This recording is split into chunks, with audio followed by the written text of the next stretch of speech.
ay rated SPG. Striktong patnubay at gabay ng magulang ang kailangan. Maaaring may masiselang tema, lengguwahe, karahasan, sexual, horror o droga na hindi angkop sa mga... Hindi na nga mapipigilan ni Gina ang kasalan nga nito ni Robert at ni Betsy dahil pinipilit nga ni Betsy na mangyari na nga agad ang kasalan nga nila nito ni Robert.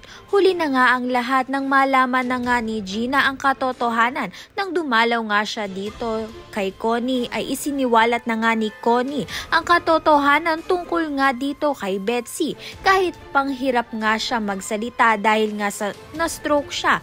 Ngunit pinilit nga niyang masabi kay Gina ang katotohanan si Betsy nga ang may kasalanan kung bakit nga siya na-stroke. Kaya naman nga't nang sasabihin na nga ni Gina kay Robert ang nalalaman nga niya ay huli na nga rin ang lahat dahil ikinasal na nga itong si Betsy at si Robert. Subalit mabuti na nga lang ay may pinirmahan nga itong si Betsy na prenuptial agreement dito nga kay Robert na kapag naghiwalay nga sila ni Robert ay wala ngang makukuhang yaman itong si Betsy.